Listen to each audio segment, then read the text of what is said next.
Hello and welcome to Crucible of Words for more dedicated legacy action. Today I am back on my baby, which is Green-Black Turbodepths.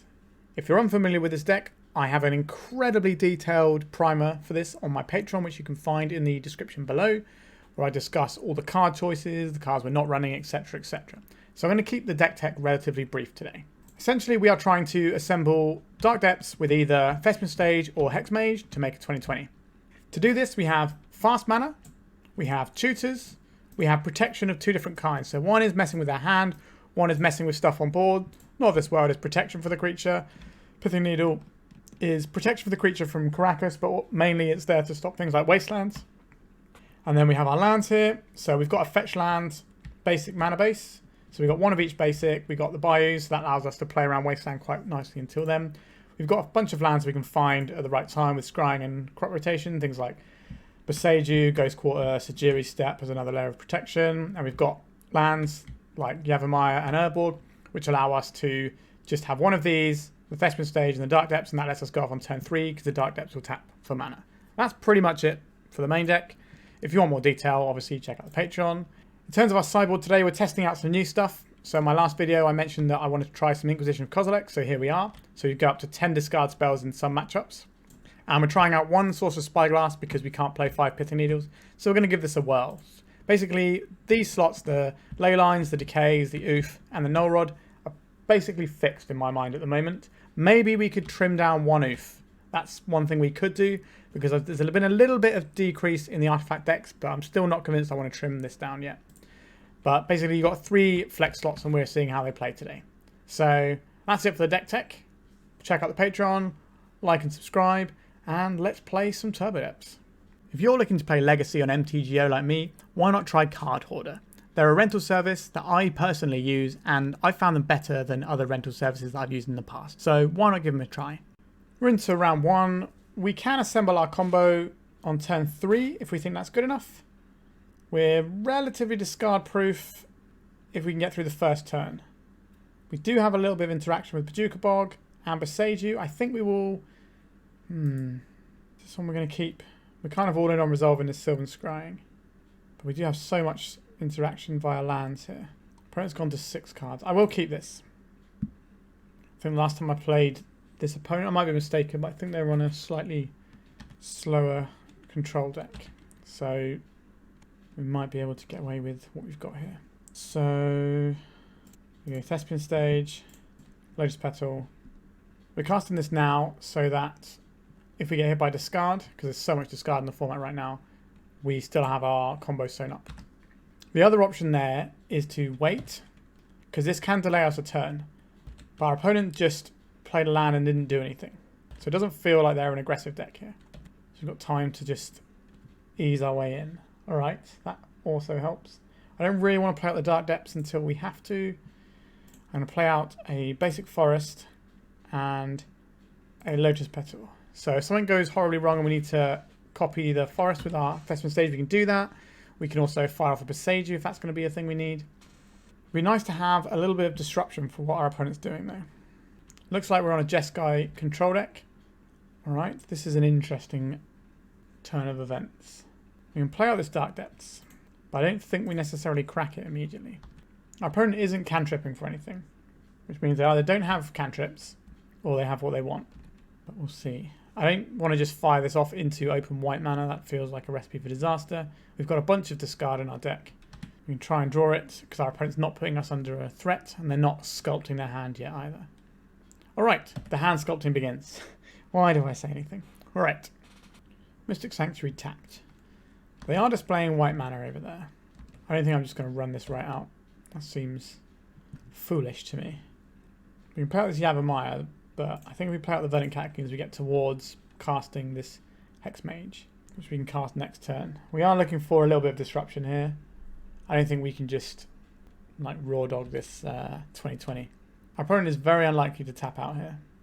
Right, a Volcanic Island, Flooded Strand. So we have hard cast Force of Will to deal with now. We could start like Boseijuing away there. I'm going to crack this end step. Go and get a swamp. We're going to make our Thespian Stage into a basic. Another Thespian Stage. Not a terrible draw for us there.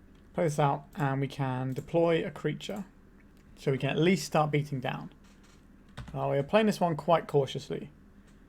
Because our deck is designed to protect our MARIT LAGE through Not of This World and discard effects and Pithing Needles and stuff, we shouldn't just be slamming it against a deck with white mana open.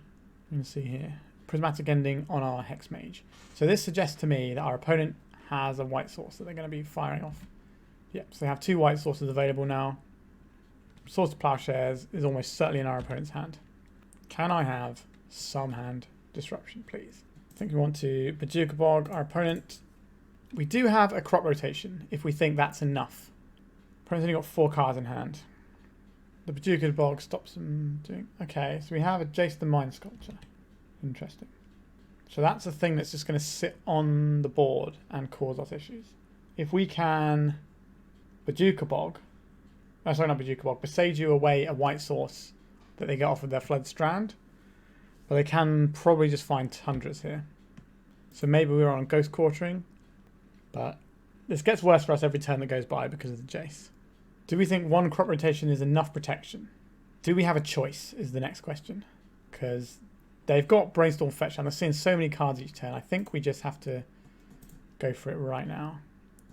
I don't like this. But our opponent has just put themselves in a position where we're kind of forced to do this. And have to hope that they don't have double interaction, which seems a lot to us. But we did find a piece of protection, which is what we were looking for. Right, so they're cracking their Strand. I think we're about to get Swords to Plowshared on our guy. Let's crack this Bojuka Bog for a Sejiri Steppe. Right, a Force of Will. Alright, now we're looking for another Dark Depths before our opponent kills us. A Thoughtseize. I think we're going to save that for when we're ready to go off. And we're going to play this Ghost Quarter. I suspect our opponent might only have a single planes in their deck, so we might be able to destroy their planes. And they would just get an island. And it's the white mana we really care about here. What do they pitch? Anything interesting? No, just good spells. Alright. Yeah, this is going to be a real problem. Again, our deck is dedicated to doing the one thing that we can do. So we can still overcome what our opponent's doing. Another Thoughtseize. Considering the amount of black sources we have, I would like to fire this off now. It's going to be a Brainstorm. A counter spell. Interesting. Alright, I'm going to play this Yavimaya out. And I'm going to pass turn. So we find Dark Depths, we can Thoughtseize and then cast a Dark Depths. Then play the Dark Depths and make a 20/20. So we're still in this game. Entreat the Angels. Alright, that gives them some amount of blockers. We still have Sejiri Steppe in our deck. But we have to finish in one swing because otherwise this will just bounce our MARIT LAGE. Pithing Needle is also in our deck, which can shut off the Jace and maybe give us multiple turns of attacking. How many Angels are they going to make though? 1, 2, 3, 4, 5. So that's 20 damage a turn, if I can do maths. 5 times 4. Alright. Our opponent is very, very far ahead. They also did have a second Plains. Surprised they got it when we're showing Ghost Quarter and not Wasteland. A Duress. Okay. Let's see what our opponent's working with here. There's a counterspell, the Narset here. We die before we get to do anything. We just did that to see some more cards. Alright. We used to have things like Steely Resolve for this matchup. We do not have Steely Resolve anymore. But we have more Inquisitions. And potentially Sorcerous Spyglass if we want to name Jace. But they probably don't have Wasteland, so we don't need to bring that in, I don't think. So, what would we like these Inquisitions instead of? We can probably trim back on some of our fast mana here. Let's get rid of a couple of petals. Or should be 1 and 1. Or are the petals better? The petals kind of sit in play sometimes, which is awkward because they can get removed. We do... The surprise effect of Spirit Guides are good, but not necessarily in this matchup. Do I think our opponent's going to bring in any artifact hate? They might do, because they might expect Expedition Map as well. So I think we're going to do a 3-3 split. I don't think we need the decays here, although they had a kind of mix of basics and non-basics. Do I think they're going to be playing back to basics? We can beat back to basics. Alright, we're going to submit like this.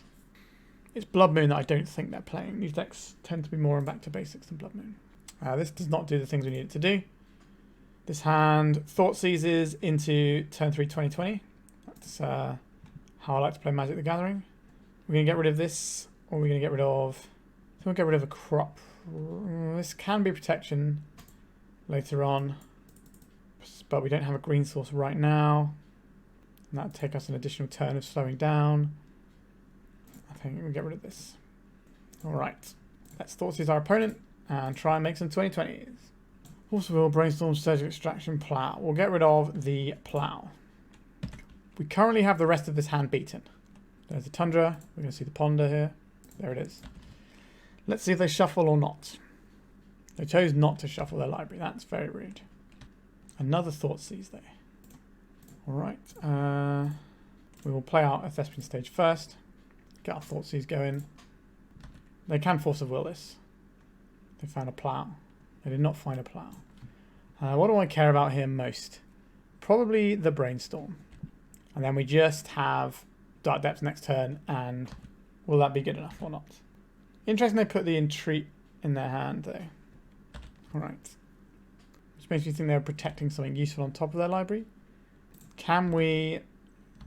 I think we go for it here. And if they have it, they have it. Got 3 and they do. Surgically extracting the Dark Depths, yep.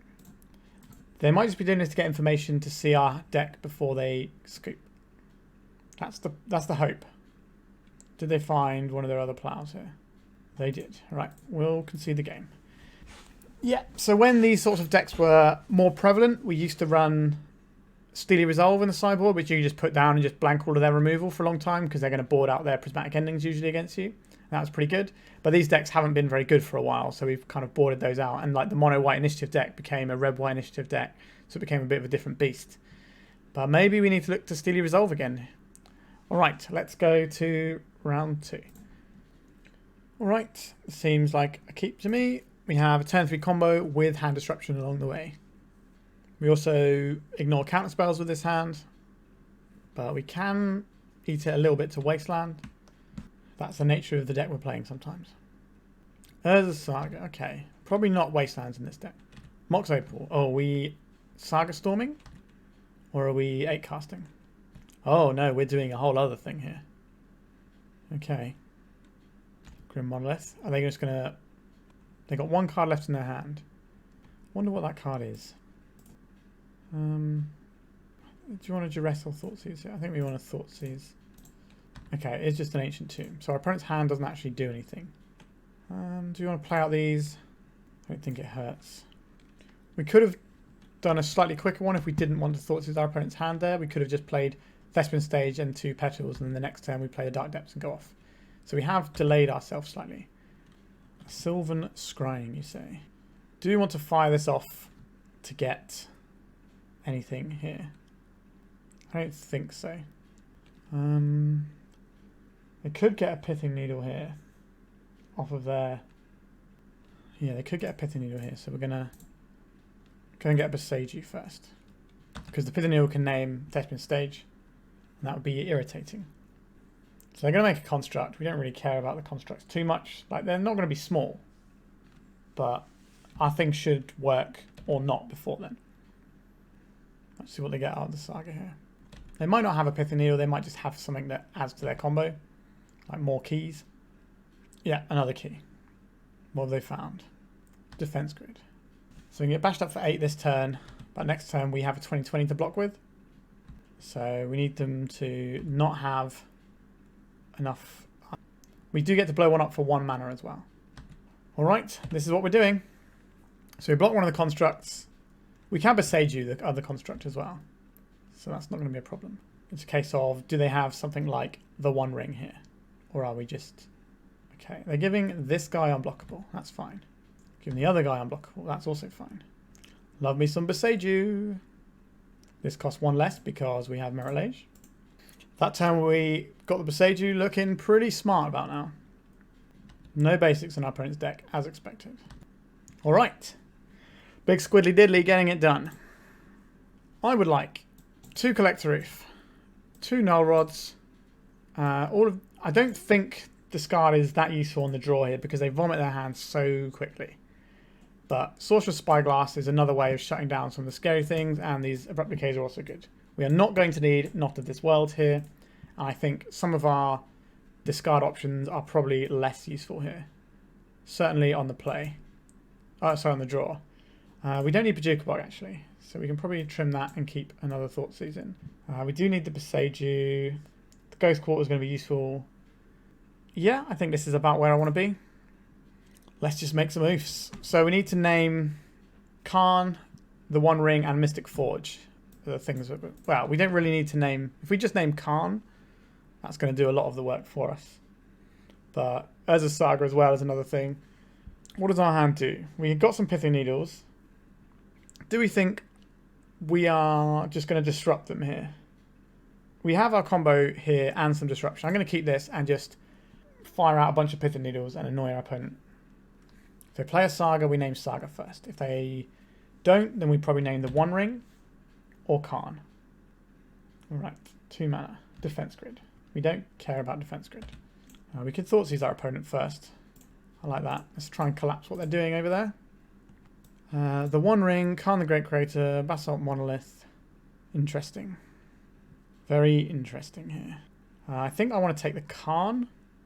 They can have the One Ring for a turn and put a counter on it, and that kind of gives us a win condition because we're going to name it with the Needle next turn. We're probably going to jam both of our Needles because I think we need one on Karn and we need one on the One Ring. Yep, there's the Crystal Vein. Here comes the ring. Well, the Monolith first. Oh, they're not even playing out the ring. That's interesting to me. So we'll play this one out. We will name the One Ring. Play this one out. We'll name Karn the Great Creator. I love Pithing Needle. This is like a perfectly designed Magic card in my opinion. It's very simple with what it does. It's really easy to understand how it works. And it's just fairly costed. Just really useful tool that everyone gets access to. Big fan. Mystic Forge. Alright. Not as good as the One Ring. Mesmeric Orb, sure. Lotus Petal. We can Boseiju this. Okay, they have an Echo of Eons, so they can spin the wheel if they want to here. They decided not to. Interesting. Thespian stage is a great draw. We can make our combo now, or we can try and Boseiju the Mystic Forge away. Which of those do we think is the most effective way of trying to win the game? I think either way it starts with crop rotating our Bayou away for a Dark Depths. Because we just want to make a 20-20 here. So we have our combo in place. If they go through the Echo of Eons and stuff, it's actually going to be very difficult for them to win the game. Because we've kind of got rid of their main win condition in Karn. A Mesmeric Orb. Okay. We're drawing some cards. Collector Ouphe. A Mox Opal. A Manifold Key. This untaps their Forge or their Monolith. Or lets them scry all the way through their deck using Mesmeric Orb. Well, actually, they have a limited amount of scries here because they don't have Paradox Engine yet. Right, I'm going to keep going, playing some permanents. Untapping Basalt Monolith. A Mox Opal. Untapping Basalt Monolith. I don't know if they're going to have a main deck Ensnaring Bridge that they can go to here. So the Basalt Monolith with the Mesmeric Orb lets them mill the top card of the library as much as they want. That was the old 4 Horsemen combo. That's not really a combo. So they've got to have something that they're playing to here. Karn the Great Creator. This can't do anything right now because of our Pithing Needles. What is their answer to our Pithing Needles in their main deck? Probably Haywire Might. Tapping for blue. Okay. So they've used their last untap. Well, the Lion's Eye Diamond and the Lotus Petal are mana though, so they can be used for untaps and all sorts. But the Manifold Keys are done for now. Right, there's a Basalt Monolith. And a Lotus Petal. And a Mox Opal. 29 cards left in our opponent's library. Another Mox Opal. So they've got the Lotus Petals, which can cast Haywire Might. Can activate Haywire Might. Right, Basalt Monolithing. There's Karn the Great Creator. They might be in a weird situation where they answer our Dark Depths, but they don't necessarily win this turn, and they have to reset their library. That's a possibility. So we might get another turn and we can just drop the Collector Ouphe. But we do have to sit through our opponent sort of just going through all these motions, unfortunately. It's the kind of thing about this deck. It doesn't win quickly. I'm very happy with this matchup in general, though. So even if we lose this one, I think we are odds on for winning the next game. Have these Collector Ouphes and Null Rods. So our opponent's probably got a Dismember in their deck somewhere. We do get to see what our opponent's done with their deck and sideboarding wise. They normally don't sideboard very many cards because they kind of need all the pieces for their deck to function. Alright. Opponent's playing some more things. They love playing things. Let's pop the graveyard so we can all see it. Alright. Another Crystal Vein. 13 cards left in their library. If we had Elvish Spirit Guide in hand, we could blow our opponent out with a Bojuka Bog when they go to reshuffle their Echo Vions. But we don't have that. 10 cards left in our opponent's deck. They must have something they're going for here. And we do just have to wait and see what it is. There's a Dismember. So they did bring that in for the Collector Ouphe. We've seen 2 Dismembers now in there, which is interesting. They know we've got Collector Ouphes. Assault Monolith untapping. There's Mystic Forge. 4 cards left in our opponent's deck. And 4 cards in their hand. Did they... So they don't have the Paradox engine in this one. A defense grid. Okay. 1 card left. Assault Monolith. Have they got a Thassa's Oracle in their deck? The One Ring. Okay. This gives them protection for a turn. Alright, so this is the bind themselves an extra turn phase of the game. Now what? We've seen your whole deck now. What is your answer to the Pithing Needle on Khan? I don't understand what our opponent's plan is here. We saw the whole deck. They went to 0 cards in library. So either the thing they have to break out of this is in their hand, but then why aren't they casting it, right? I don't know. I don't really see what our opponent's endgame is here. He's wasting our time because it's their own time they're wasting, I think. They don't have a Paradox engine, so they can't just create infinite mana. Okay. Did I miss something somewhere in there? But then why wouldn't they have left it on top? Because they get to see what the card is before they mill it every time. Don't really understand. Oh, I know what. No. I was going to say maybe they're just going for Urza's Saga so they can produce a threat of some description and hope that they can just keep chaining One Rings and have a threat that can beat down. But I still don't know how that gets them out of this lock of a single Pithing Needle. They're casting an Echo Vions again. Okay. Now what? Alright, we're going to make our 2020 now. Our opponent's decided to stop messing around. We can't kill them because of the One Ring. But we need a green source here. We did not find a green source to play our little Combaroos. Because we wanted to play this Collector Ouphe. Right, let's see what our opponent has. Oh, we can't target them, can we? Because of the One Ring. We can't see what they have. I think we just play out our Dark Depths in case we need another one. We can attack our opponent, or we can attack Khan. Attacking Khan seems fine here. Let's get off the board. So now they're going to mill a whole bunch of stuff here. Right, I guess we just auto-yield through turn for a bit. And we'll keep this here in case we need to stop auto-yielding. Alright, how do you beat a single Pithing Needle on Khan the Great Creator opponent? What is your out? There's an Urza's Saga. Is it Urza's Saga and then play a One Ring? Because their Urza construct's going to be huge. There's no denying that. They do need to find the other copies of the One Ring. But they're milling a whole bunch of their permanents every turn here. Okay, so there is a One Ring. So they are going for the Urza's Saga plan like we mentioned. Right, we're going to mill one here. Can we find a green source? We did not find a green source. A little bit frustrating here. But we have an indestructible 2020. So we can certainly take a hit from this guy. They have the One Ring. They have 1 Echo Vions left in their deck. They're going to mill a lot of their library here. Oh wait, no, these don't untap, do they? So they're not actually going to mill anything there. Saga's going to grow. Have they got another One Ring to cast? This is a stupid game, I'm going to be honest with you. What a ridiculous game this is.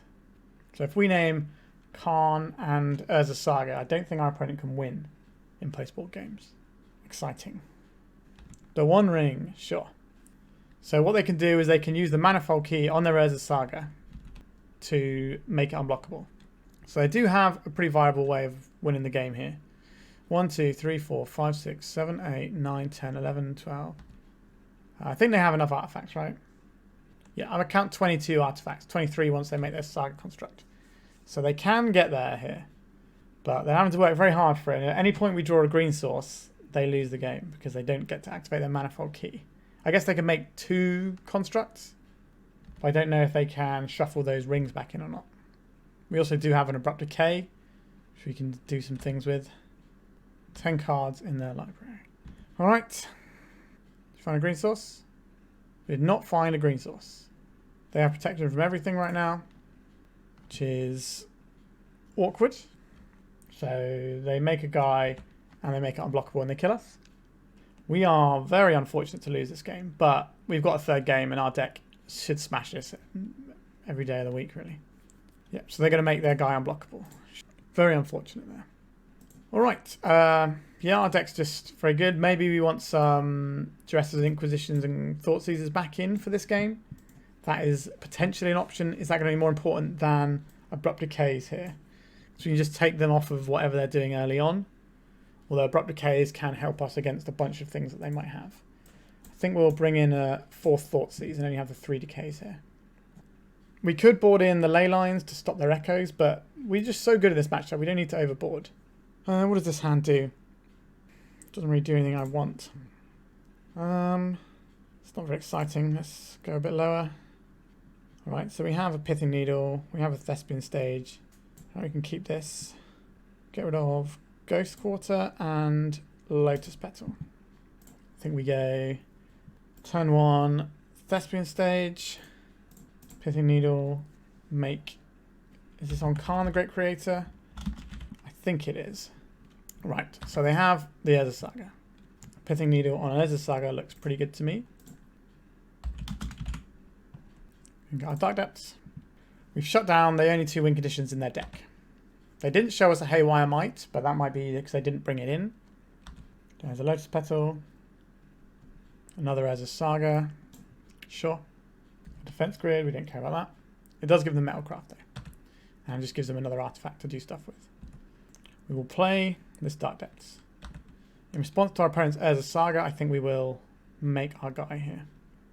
I don't know if they have a Pithing Needle, but they didn't have it, but they might have brought it in. I don't know. Equally, they could have an Ether Spellbomb they didn't bring in. But let's see what they find here. I imagine it's going to be Lion's Eye Diamond. And they're going to try and wheel into some more business. There's a Lion's Eye Diamond. I don't think these decks play an Edict effect. There's a Mox Opal. There's the One Ring that buys them a turn. And drawing a card with it. Mesmeric Orb. Alright. They've assembled some stuff. We mill a green land that might have been useful. And we pass. We can't attack because... Well, we can attack, but it won't do any damage. Right, we're yielding here. And we'll just hover it in case we need to change that. What's our opponent going to find here? Probably another Lion's Eye Diamond. If the first one got a Lion's Eye Diamond, why wouldn't the second? This makes me think they don't have the Might. What's it called? Haywire Might. So now I am curious how they win through these 2 Pithing Needles. And how long we're going to have to sit through them clicking to find out. So they can untap their ring and draw 3 cards. They obviously have something they're digging towards. And it's not a 1 mana or a 0 mana artifact. Because they would have got it off of the Mystic Forge. Right, so they've assembled the ability to mill their whole library again. So we have to sit through this nonsense, to be honest. Not the best content you've ever seen right now. They can't make constructs. They can't make Khan do anything. What is their out here? They didn't have anything in the second game that would have beaten the Pithing Needle on those 2. So they must have something new that they've brought in for game 3. Alright. I think I'm probably just going to cut this video in a second to when something interesting happens. Alright, the One Ring, that's kind of interesting, I guess. So this gives them protection for another turn. Can we draw a green source? We can draw a green source. Do we... I think we do play this out, even though it is a Boseiju. This just means that we can cast a Collector Ouphe if they wheel us. Do we cast a Sylvan Scrying? What are we finding with it is the question. I think we're going to get wheeled on this next turn, so we may as well get something out of it. What are we looking at here? None of these are really filling me with huge amounts of joy as a card that we could have. I think Sejiri Steppe is going to help here. I don't think I want any of these things really. None of these are particularly helpful. This will take a Ghost Quarter here. Not attacking into the ring. We'll yield until something interesting happens. Oh, I can't win. I boarded out Ballista. Alright, our opponent knows that they cannot win the game, so it is over here.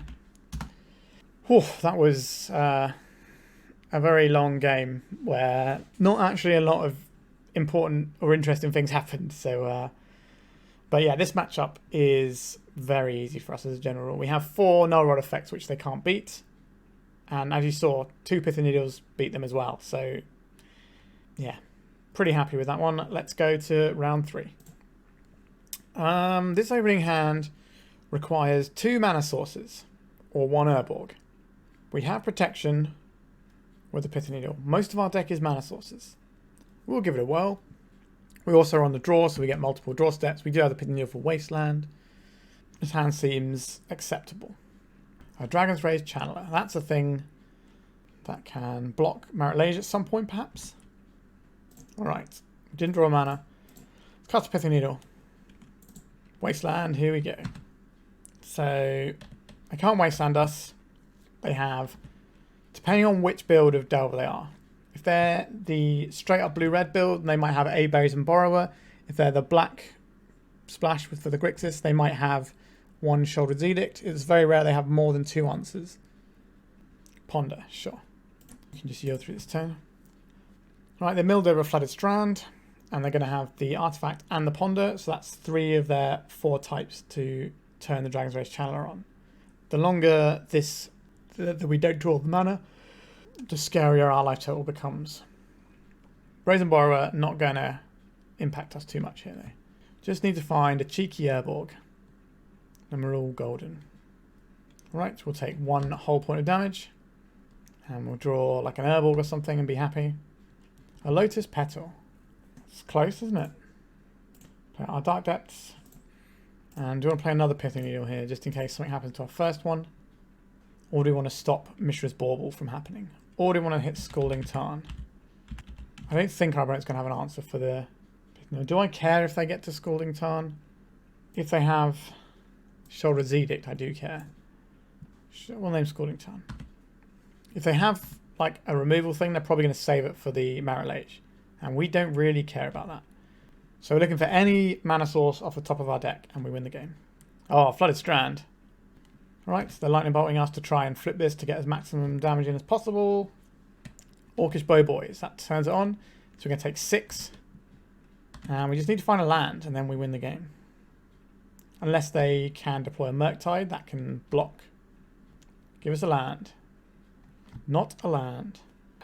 So we can Sylvan Scrying this turn.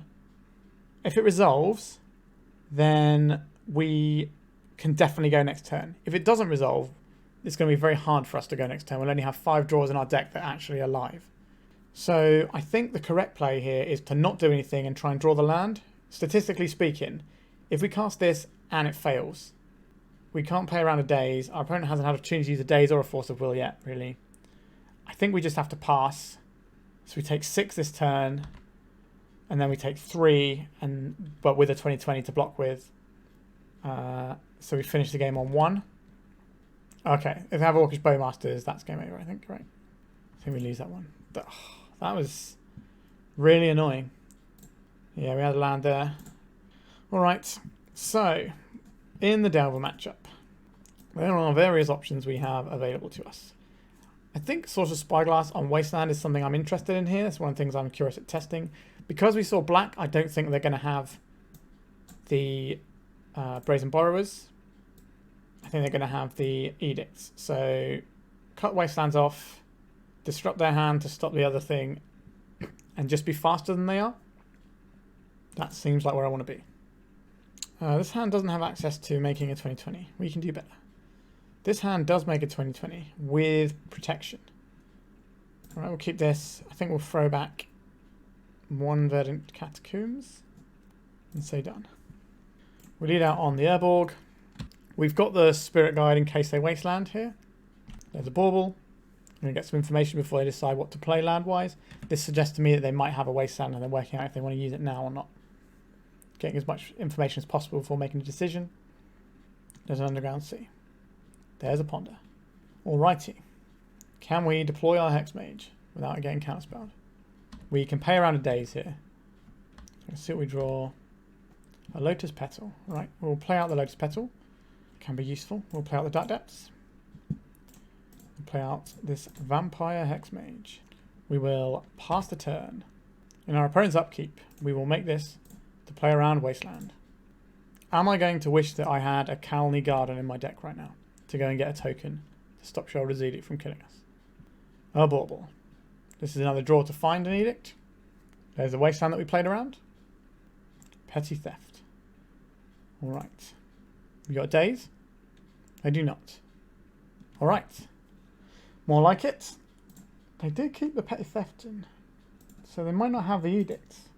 In that case, I'm more inclined to bring in a couple of Not of This Worlds back in. Yeah, this one works. Turn 1, Duress. Turn 2, crop rotate into Dark Depths, play Hexmage, kill them. These are things I like to do with my time.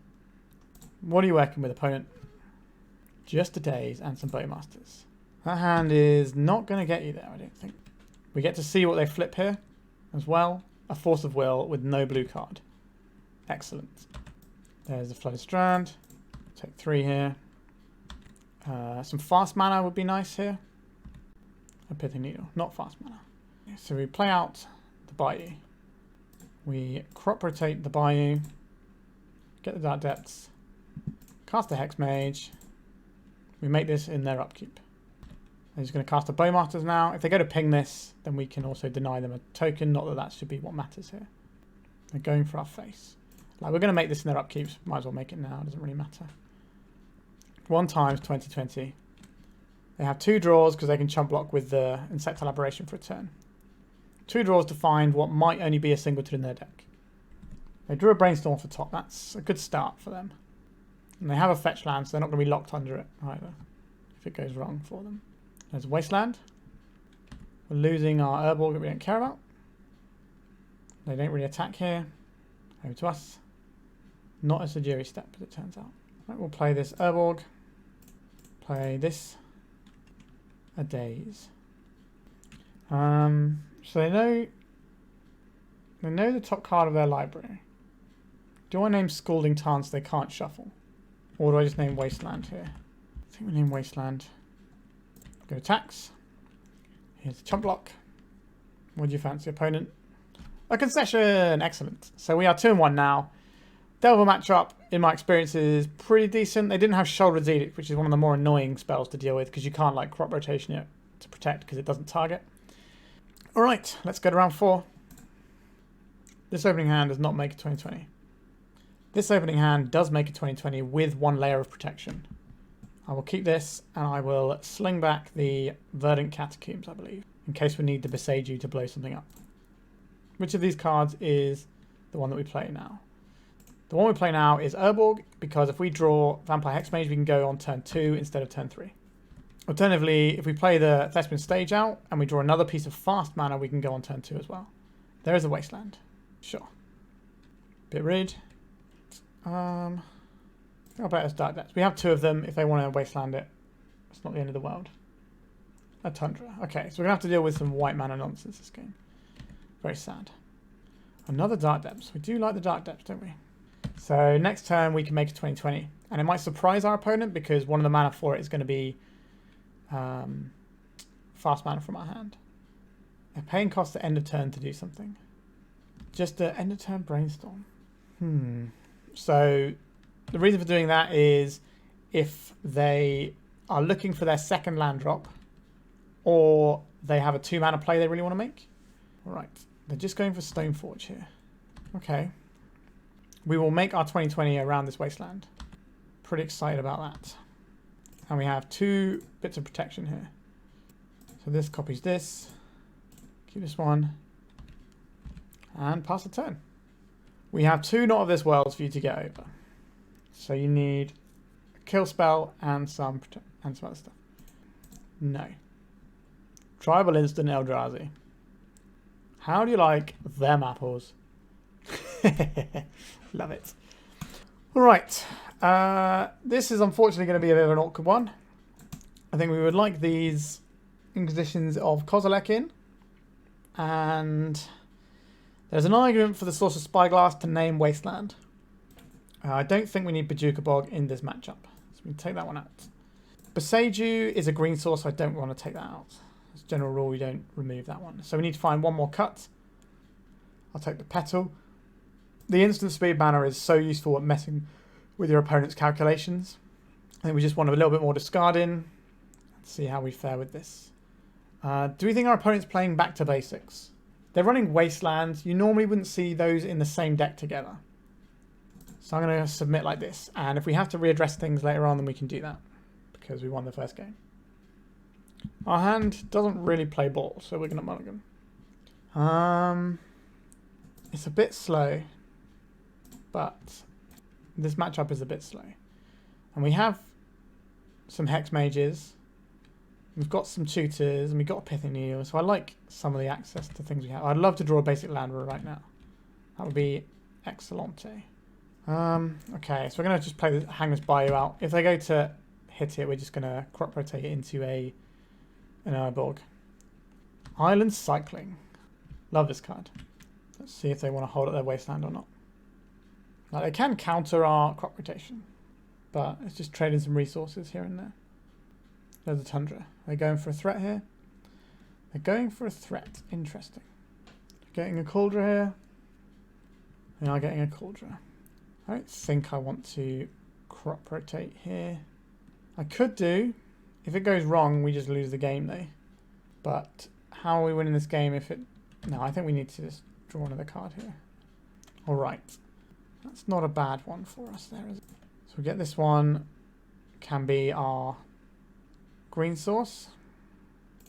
Then we will cast this Pithing Needle. We will name Wasteland. Do we name Wasteland, or do we get cheeky and name Stoneforge Mystic and buy ourselves some more time? I think we name Wasteland though. It's just one less thing for us to have to play around. Don't believe our opponent showed us a daze last time. But we can play around that if they tap out anyway. So if they put the Cauldron in now, and they don't have another land, they can't hold up the Wasteland. So we can go to our turn, cast crop rotation around a daze, and then deploy our combo. Still need to...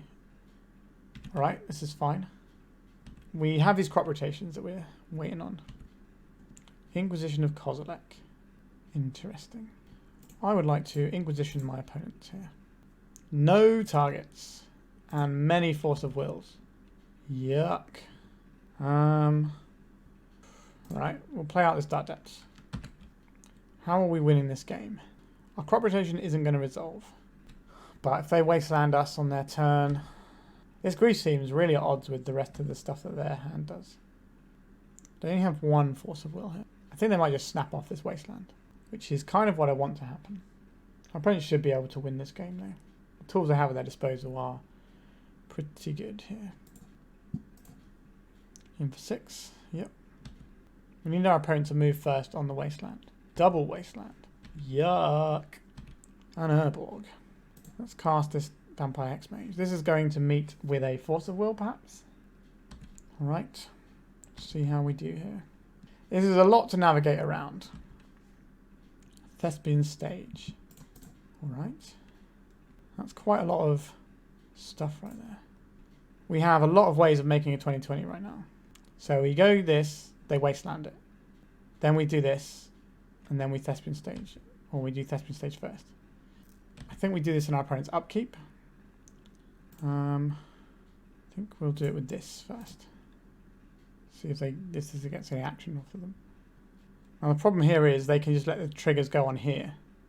Choose a Dark Depths to keep. This is awkward now. I was hoping to bait something out from our opponent here. Because if we keep this one, they'll just Wasteland it and we can't remove the counters from it. Sure, we didn't bait our opponent there. Alright. Plague Engineer, sure. So now the Force of Will has us covered here.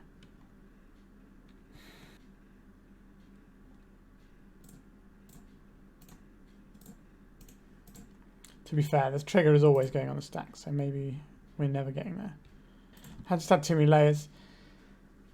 I'll describe that one. That was a bit pitiful. The Inquisition does hit plows, so I do think we have to keep those in. Right, we'll just try again. Nope, this is not a keep. This is a keep. What are we getting rid of here? Is it the fast mana? I think it's the fast mana here. I don't want to play a Pithing Needle into a turn where they can just play a Prismatic Ending and be happy with themselves. Whereas next turn I can Thoughtseize and then do the Pithing Needle. And then they have to take their next turn off, and that might give us the window to just win the game. But we can play this out without it getting wastelanded. Oh, I'm very annoyed at myself that last game. They decided not to shuffle off their Ponder. Very rude. Let's go and get ourselves a... quite like a Bayou here. But I think Swamp might be slightly safer. I don't think it makes the biggest difference though. So we'll do it this way around. So let's Thoughtseize them. They might have left their best card on top. Prismatic Ending, Ponder, Brainstorm, Force of Negation, Force of Will. Okay. I guess we take the Force of Negation here and muddle through. Pithing Needle. Is this worth it for you? No, actually, the last game, we still lose that game, right? Because they have the double wasteland. Yeah, no, we didn't actually have a route to win that one. What are we talking about? We didn't biff it at all. Sorry, this is my... I don't know how many games I've recorded today. I'm trying to get lots of recording done so there's no interruption in my coverage because I'm going away for a week to European Legacy Masters. So I've recorded too many rounds today. So we know they have the Force of Will and the Brainstorm. Somewhat awkward for us there. Right, Ponder numero 3.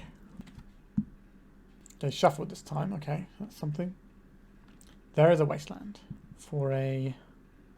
I don't like this, but we're going to try and get this Brainstorm out of our opponent's hand by sacrificing our Bayou here. You're going to Force of Will as crop rotation. Force of Will, pitching the Brainstorm. Alright, so we got those out. Not ideal, but we're working on it. Thespian stage, we'll play this out. So if they ever tap down their Wasteland, we will turn our Thespian stage into a basic land. That doesn't help that much, but it helps a little bit, because obviously it becomes a Dark Depths before it explodes. So you do get a window. Caracas. Ah, jeez. It's going to be a tough one. A Vampire Hexmage that we can't cast. That's exciting, isn't it? Maybe we will try and copy this Swamp and see if it gets the use of the Wasteland out. Just get your Wasteland off of you. No. Okay. So now we can cast our Hexmage. Or we can Inquisition of Kozilek our opponent first, which is the better play. We know they have a target here. A Brainstorm or an Ending. We kind of need the Ending to not be around. Okay. Swamp Cycling, the Troll of Khazad-dûm for an Underground Sea. Over to us. Thoughtseize. Our opponent has Brainstorm in hand. I think we're just supposed to make... Are we just supposed to make the Hexmage and attack with it? I think we are. This isn't really how we drew this one up. Right, our opponent's got a Wasteland and a Brainstorm and all sorts of stuff. It's going to be tough. There's the Brainstorm. That Caracas in their deck must only be a singleton as well. Stoneforge Mystic. Our opponent now has a win condition. They're going to go and get themselves Cauldron. This is like Magic from 10 years ago, the old Esper Stoneblade. It's kind of cool to see. The second Wasteland. Okay, we need a Pithing Needle. We have a Pithing Needle. We can Thoughtseize our opponent's win condition. Goodbye, Cauldron complete. And then we can maintain our powerful beatdown strategy. I think I'm going to cast this Elvish Spirit Guide in the very near future, which is troubling. So Ghost Quarter gives us an answer to Caracas, so does Boseiju. Or another Pithing Needle. Right, yeah, so they're going to trade 1 damage for 2 damage each turn cycle. This favours us. Ooh, another Pithing Needle, you say. There's a Caracas for you. We'll play our Dark Depths. We'll go to attacks. A Mystic Sanctuary. What would you like on top of your library? It's probably not Prismatic Ending at this point. It's probably just Ponder or Brainstorm. Because Prismatic Ending clearing the waste, one of the Pithing Needles doesn't No, if they clear the Caracas Pithing Needle, that does help. Right. But we then deploy our Elvish Spirit Guide and continue our mediocre beatdown. No? Is that Ponder they're choosing there? Interesting. Okay, they've gone for the other option of just trying to source to Plowshares, what we do here. Let's see what they do with their Ponder. There's some mind games here where they can shuffle, where they can keep to make us think they found the plow so that we don't go all in on our 2020, even though they don't have it. They chose not to shuffle, so now I have to decide if our opponent is doing the mind games or not. What is this? A Plague Engineer. So this is going to name our vampire. So I guess we're doing this now. They have the plow. So that's 20 life to work with to find another copy of Dark Depths. Yep, and then vampire makes sense. It's a pretty remarkable turn from our opponent, to be honest. Are we just going to play this Elvish Spirit Guide out? Yes, we are. Here come the beats. Oof. That is a horrible draw for us to have our opponent hit there. Really showcasing both sides of that card. Thespian Stage, you say? This will copy... No, what's going to copy? We'll worry about that later. We are going to attack our opponent here. We are going to hold on to our Duress in case we find a tutor effect. We would like to make sure the coast is clear before we get into doing that. Opponent can attack for 3 a turn. We attack for 2 a turn. That's 6 turns for us, and that's 10 turns for them, or 11 turns. So that's fine. A lot of my games today are going quite long, which is what I was hoping would not be the case. But there's quite a lot of interesting back and forth in this one, though. A Grief. Okay, so we're going to lose our Duress. Our opponent's going to get a decent clock going. Don't know if our opponent has enough black cards in their deck to play Grief, to be honest. I haven't seen a lot of black cards. Sauron's Ransom. Okay, there's another black card. Yikes. So this is the face down pile. Don't really want them to have the Batterskull. We'll give them the Brainstorm. They should take the Brainstorm pile. I would take a Brainstorm in this situation. They took the Brainstorm. Do I want... I'm just trying to work out what colour mana sources I want from my Thespian Stage. Would I like another green source? A Crop Rotation. So if our opponent has nothing, we can win the game. Are we holding back here? Are we attacking? We'll attack. Alright, I'll trade that off. That buys me a decent chunk of time. If our opponent casts a Brainstorm, am I going to Crop Rotate in response? Sauron's Ransom, you say. Force of Will pitching the Brainstorm. Sure, they had it. Awkward. Alright, so now the Sauron's Ransom comes in. Honestly, I'm tempted to put 3 cards in this pile. I don't really care about these cards that much. I took just the Sauron's Ransom, sure. So with this next Sauron's Ransom, I might be able to try and bait them into something by doing a 3-1 pile again. But basically, okay, so they got the draw discard again. So the heuristics with the Sauron's Ransom is basically, does the pile that you can see actively work with your game plan right now? If the answer is no, you take the other pile. As a general rule. Okay, they're putting Troll of Khazad-dûm in. That is a big boy. A large gentleman indeed. Can we draw Dark Depths? No, we can draw a land. Now they're going to cast a Sauron's Ransom.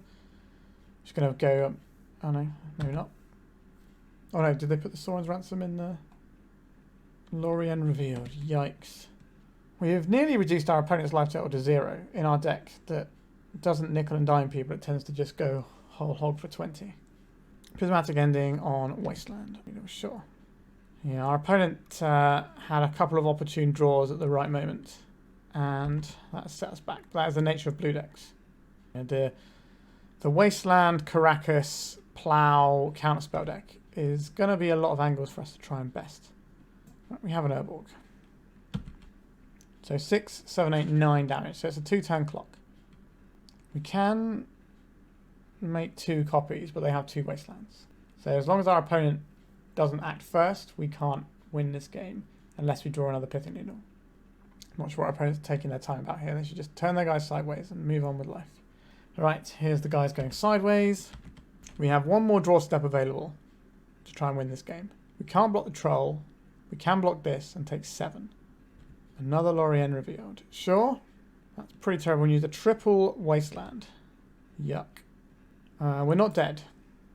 But I don't know if you can call this living. How are we going to beat this troll on the next turn, though? We can't block it. I think we just concede the game here. Yeah, that was very unlucky. We got in a few spots where our opponent needed to not have the thing after they'd been put into top deck mode, and they had the thing. So we are 2-2, I think, going into the final round, looking for a 3-2. So not ideal, but I feel somewhat unfortunate with how this game played out. Let's go to the final round. Okay, we have a pretty good hand for our last game. Our opponent is a Yorion deck. So this is a good way to start the round off. We get to Duress them, and then we get to a Bayou, interesting. Green Sun Zenith for a Dryad Arbor. Understood, opponent. Let's do this Urborg. Let's Duress our opponent here. We have Brainstorm and Flusterstorm. We'll take the Brainstorm, please. And we should be able to try and go next turn. Does this deck play Wasteland is the next question. Maybe it does. But does this deck play Teferi? Almost certainly. So I think we are incentivized to not do this until the last moment. Obviously, them gaining 3 life here is a massive pain. I dislike Array for these sorts of things. Alright, 22. And there's a Snow-Covered Forest. And Abundant Growth. Our opponent did a lot that turn. Right, let's cast our guy. Hello, Vampire Hexmage. And they drew a Force of Will off of all of that. That's unreal. Sure. If the next card is Wasteland, then it's really not our day. This feels like a Green Sun Zenith for 3. Or is this going to be Ramnap Excavator? Yeah. Let's get a land back. So we play out this Bayou. So if we use this and this to go and get Thespian stage, it's not enough. So we just play out the Bayou here. We'll cast ourselves a cheeky little Sylvan Scrying. Get ourselves the Thespian stage. We have a 20-20 next turn. Our opponent is on 21. But if they crack this fetch, they will be on 20. I don't know if you're supposed to crack that fetch, to be honest. That's a whole turn they've taken off the clock there. Windswept Teeth. They can put Yorion into hand and next turn put Yorion into play and chump block with it. Grist the Hunger Tide. Don't care about that one. A Wooded Foothills. Cracking their Windswept Teeth. Tropical Island. And putting the Yorion to hand. So kind of having all of the things here. Right, so we're going to take a little bit of damage. A Pithing Needle. We do get to do all the things we want here. So we can play Thespian stage. We can tap our Urborg to cast a Pithing Needle. We can name Wasteland in case that's the thing our opponent has. They're more likely to have Wastelands than Karakas. So we'll name Wasteland and we'll pass the turn, make 20-20, and I think we have to take the damage here rather than try and... I guess we'll get a bit of information about what our opponent does here. Volcanic Island. This is 5-color deck that we're playing against here. And yes, it does somehow have Wastelands and basic lands in. Intuition. Yuck, not a fan of this. So, Life from the Loam, some other stuff. Life from the Loam, Karakas, and Boseiju. Ah, jeez. Jeez Louise. They get one of these. Yuck. Should give them the Loam. Our opponent's draws have been quite phenomenal. Like, there's a Karakas.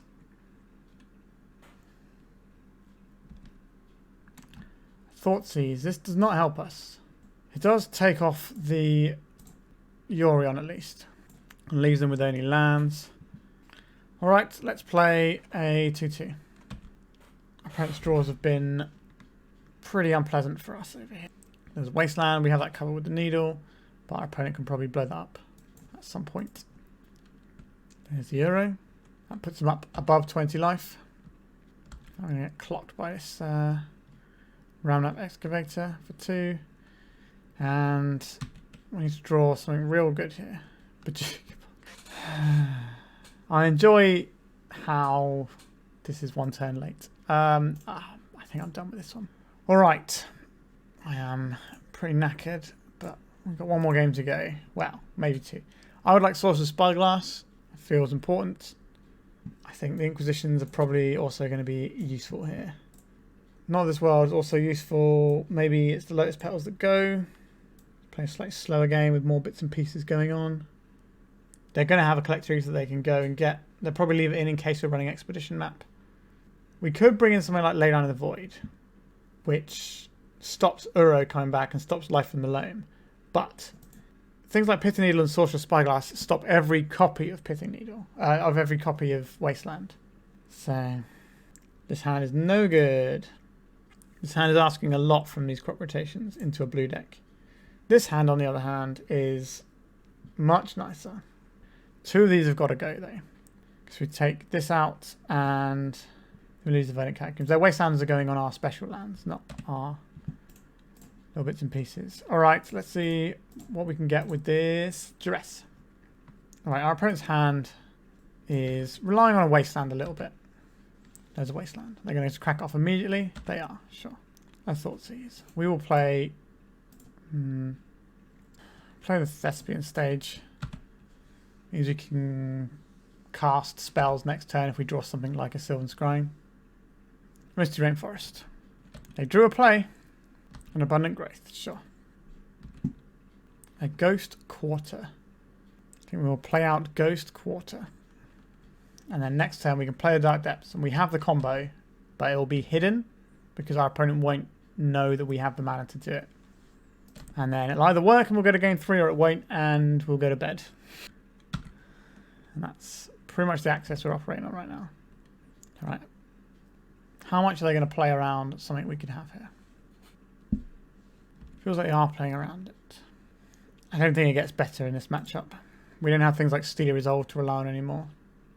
Our opponent's draws are blowing me away. Okay, we get Bayou. Right, let's Thoughtseize our opponent. Ramnap Excavator and Plague Engineer. We can take the Ramnap Excavator and get rid of that one. Okay. There's Windswept Teeth. It's amazing this playing against Yuri decks and Legacy, I find. They're 80 card decks, but they always have it. Alright. Plague Engineer, that shuts off of one of our lines. If we draw a Yavimaya, we can win, maybe. A Pithing Needle. Are we blocking Wasteland or are we blocking Caracas? I'm going to try Caracas here. And we're going to get blown out by Wasteland, but there we are. Ponder for our opponent. And Uro. That only puts them up to 20 life, but it does give them the ability to go next turn, which I'm not a big fan of. So we're probably going to Bojuka Bog in a second, just to get rid of this Uro once and for all. Prismatic Ending on the Pithing Needle. So we'll take 2 here. Goodbye Ghost Quarter. I don't think we're going to beat the Uro, so we're going to get rid of this. Keep them at 19 life, so at least we can kill them in one hit. They've got nothing good to Life from the Loam if they draw one. Opponent's got 1 card in hand, and it's this Flooded Strand we know about. Let's check that is right, isn't it? Yes. Okay, so we're not going to fire off this Thoughtseize. We've managed to whittle down our opponent's stuff. But they're a blue deck, so they have cantrips, so their top decks are slightly better than ours. And they have a Yoran they can put to hand that we can then discard. If you don't want them drawing another card off the Abundant Growth and also having a clock. Alright. Let's Thoughtseize. Goodbye, Yorion the Sky Nomad. Alright. Let's hope our opponent can brick for a few turns and we can find something useful. A Thoughtseize, not the one, I'm afraid. I don't think we just fire that off either. Just Tiger, so we know they got a volcanic island and a Thespian's Stage. Alright, this gets us towards where we need to be. Our opponent has 1 mystery card in hand. They don't have any basics. Oh, I suppose they got the forest we could copy. But I think we're just going to have a little poke at our opponent's hand. We'll do it off of the Bojuka Bog. This one doesn't cost us any life, so... Alright. We've got no action, so they've actually managed to brick for a couple of turns. So we just need to find any mana source and hope that our opponent doesn't have the thing. And then we get a game 3 out of them. There's a Volk. Come on, land. Sylvan Scrying. So we go and get Dark Depths here. Do we play it out into Wasteland? What use is there if we hold on to it? If we hold on to it, we can still... No, if we hold on to it... So if we draw another land next turn, we get to Thoughtseize our opponent first. So I think it's correct to play it out there. Ah, oh, for Christ's sake. What is this game? Yeah, I'm at the end of my tether with this one, I'm afraid, today. We have a Thespian stage. Our Ghost Quarter is gone, so we can't do the Ghost Quarter trick. Yikes, our opponent's draws here are destroying us. We'll take 2 here. Plan is to force action with their Wasteland here. Get wastelanded. So now we can draw any land and we can go again. Unreal. Absolutely unreal. Yeah, sure.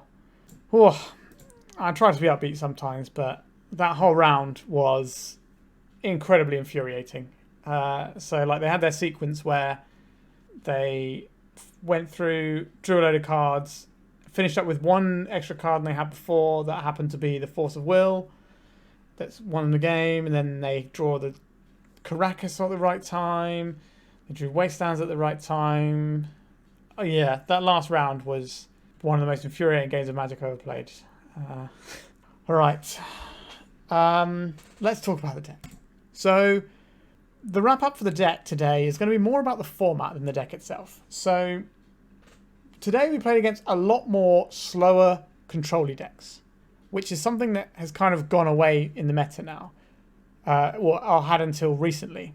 Basically, nobody was playing control for a little bit. Everyone was like, oh, I can't play control, there's Bowmasters around, can't do that. However, what's happened now is that what Bowmasters does is makes you play slower. And decks that can play slower are going to have a good time, right? Because you're going to be able to, like, Bowmasters does not win the game quickly, right? It stops you doing your brainstorms and your ponders, which can be awkward for sure. But I think it was Bosch and Roll who did a video probably last week for when you're watching this, where he played Strifo Pile, and he was talking about how, a special guest on as well, Strifo, and they were talking about how the format has become in a position where if you just play a slightly slower game now, that kind of can beat the Bowmasters. Because the thing with Delver decks is if you just remove their creatures, then you're having a good time. Now, obviously, easier said than done sometimes. But if their hands are being kept on the back of Bowmasters rather than a really powerful turn 1 threat like Dragon's Rage Channeler, that gives you way more time to navigate the game. And you can just play a slower game and eventually get there. So a lot of these control-y decks have now, I guess, they're going to be rising to the top a little bit more because people have sort of worked out how to play in the Bowmasters world, which means maybe we need to go back to having Steely Resolve. I will say that I didn't mind the Sorcerous Spyglass. It was something we brought in a few times and a thing that I wouldn't have minded drawing quite a few times. But with the increase of control decks like this, especially the all these control decks that are running white, that becomes quite annoying for us because they have a really potent piece of removal that kills our guy. They have some of these decks have got Wastelands, and some have got Caracas, and they've all got counter spells. So there's just, it's a big layer of things to do. So Duress is only get us so far because we can't Duress away Wastelands. So we need to have our Pithing Needles, and maybe we need to have the Sorcerous Spyglass. We also need to have the Duress to take the plows and things out of our opponent's hand, which is where when we had the Steely Resolve, we didn't need this as much. We could rely on the Steely Resolve being there, and they also couldn't top deck the removal spell because Steely Resolve was in play. So maybe we need to go back to Steely Resolve again, which is a card I love, so that's not too much of an issue. But yeah, the format seems to have changed quite a lot since I played this last week, and which is nice. You like to see an evolving meta, even if it does annoy me that there are people playing 5-color Yorion decks with Wastelands and Caracas in. I usually moan about that when I play against it. It's just doesn't keep people honest, does it? Alright, I should stop whining and go to bed. I hope you enjoyed this one, even though it wasn't the most successful of leagues, but I think it did showcase a shift in the meta a little bit, which I have been noticing for the last few days. And I think that's only going to increase with people like Bosch and Roll making videos talking about how to play Control in the format, because obviously a lot of Legacy players are watching his content, and it has quite an impact on the decks we were playing and the way they're playing it. So if he's saying that Control is pretty viable now, it's definitely going to help more people look at it a bit more. And the more people playing it, the more you're going to get more information about it, and so on and so forth. So, bit of a rough one today. I have noticed that I haven't been bringing in ley lines as much lately. So I am wondering about trying a list where we use the ley lines. So you like drop the ley lines and just try and go into a little bit of a harder, skewed defensive pattern for what we're doing, rather than trying to interact with our opponent too much using ley lines. So this is where we could carve out some slots for Steely Resolve, perhaps. So maybe we remove the 2 Inquisitions and 1 Leyline, and that gives us 3 Steely Resolve. That seems probably where I would play this deck next time. Obviously, the decks you play against in a league, or in any tournament, to be honest, can be somewhat random. You do get glimpses and ideas of the meta and how it's evolving, but you could play a tournament and just play goblins every round, or you could play a different deck every round. You know, there's so many different decks in Legacy that are different levels of viable, that interact differently with other decks. So you kind of say, oh, okay, this is what the format is. I don't think anything's broken at the moment to the point where, okay, this is just what the narrow deck is. So when Initiative was everywhere, I really liked Turbodepths because the format was much narrower. So because obviously the format was horrible, to be fair. Initiative was too good, and I don't think that's even a doubt there. But what I will say is, because the format was so narrow with like Delver and so it was like Delver, Breakfast, and Initiative pretty much. There were the other decks, their percentages were much smaller than normal, which meant that you could really skew your sideboard for the things you needed. So we had these Steely Resolves and things like that, and I qualified for European Legacy Masters by playing this deck during the sort of Initiative winter, or whatever you'd like to call it. So when the format gets wider, it gets harder to protect a really linear deck like this. And we don't have the luxury of decks like Storm, where they are mainly interacting on the stack. We put a permanent into play that can be interacted with. And if we're seeing lots of wastelands, then that's going to be slightly more awkward, even though we have the tools for it. Anyway, I'm rambling and I'm really tired, so I'm going to bid you good night. I hope you enjoyed this one. Thank you very much for watching. Like, comment, subscribe, and goodbye.